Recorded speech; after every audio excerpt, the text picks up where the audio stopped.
comic about a boy with SCID. Kid. Yeah.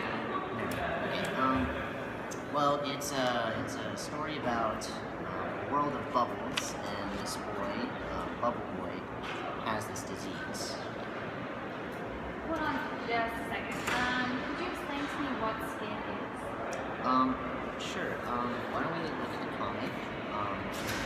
The main idea of it is to educate people about the disease, and it's sort of like inward. Oh, well, then let's see some drawings.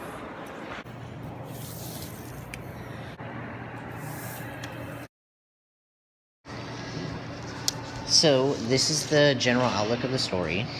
The boy is born with an average birth, sort of just an example of what a baby should be like, except there's something off in the first few months of his life. So the bubble has recurring ear infections, pneumonia, colds, and other diseases that should subside or never occur.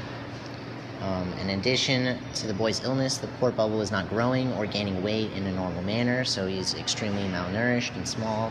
And after this series of unfortunate events, the family goes to the doctor, to where we learn most of the stuff about what is ailing the bubble.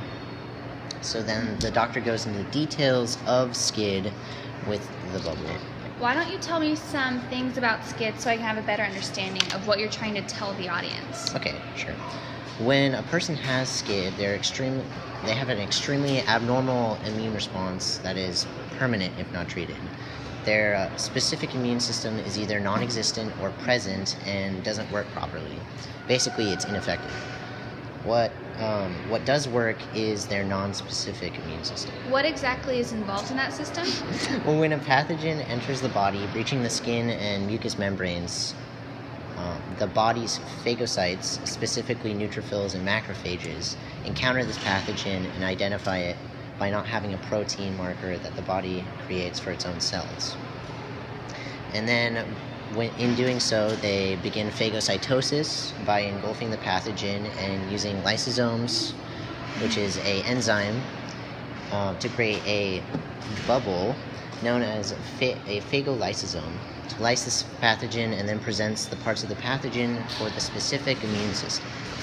But I thought that the specific immune system isn't functional for patients with SCID. Exactly. So that is where the immune system for a person with SCID fails to deal with pathogens efficiently. Oh, I think I've heard about this disease before. My uncle had it due to a defect in his X chromosome that caused the death of immature T cells.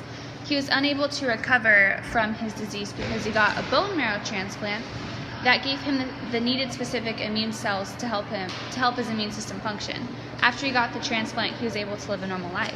Yes, that's right here in the comic. The bubble gets a transplant. Okay, well, thank you very much for the quite interesting proposal. I'll give you a call once I